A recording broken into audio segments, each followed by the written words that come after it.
Welcome to my channel. Today we will be reading from the R or Conjuring subreddit. So let's jump into it. The thing under the bed. I was home alone for the first time in a long time. I was moving out of my parents' house to start college. I was packing up my stuff and getting ready to move out when this happened.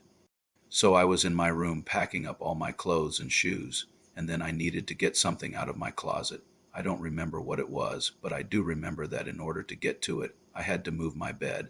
I started moving it, and as I did, I accidentally knocked my phone off the nightstand and it fell under the bed.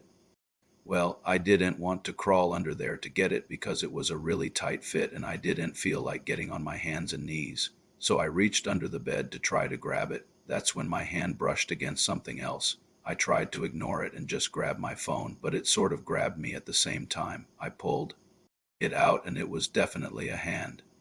I screamed and pulled away, backing up as fast as I could until I hit the wall. Then I turned on all the lights in my room and stared at the thing under my bed. When I initially reached under there, I felt two very distinct fingers, one of which was sort of chubby like a thumb, but now I could only see one finger and it looked completely normal. It was a long, thin finger with a pink nail.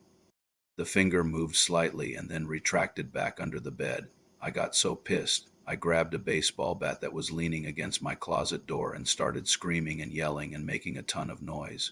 Of course, my parents came running up the stairs to see what the hell was going on. I told them what had happened and they both started looking under the bed.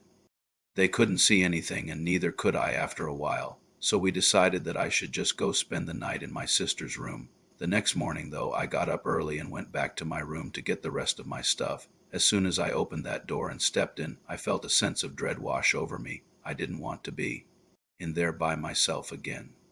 But I needed to get some things and I didn't have anyone to come over and help me out because no one else was awake yet. So I did my best to shake off the feeling and started gathering my things. As I walked past my bed, I noticed that the sheets and comforter were sort of bunched up at the head of the bed in a way that they were and the night before. I stopped and kind of stared at it for a second, wondering if I had done that the night before and just didn't remember. It didn't look right, so I pulled it back and underneath it, scrunched up into a ball, was a hand. This time I screamed even louder than before and ran out of the room. My dad came running over again and he helped me get the rest of my stuff out of that room. Looking back, I think that it was probably just a really messed up trick of my mind caused by sleep deprivation. I was moving out and starting college the next day, and I hadn't slept very much the previous night because I was so nervous, but it was still pretty scary.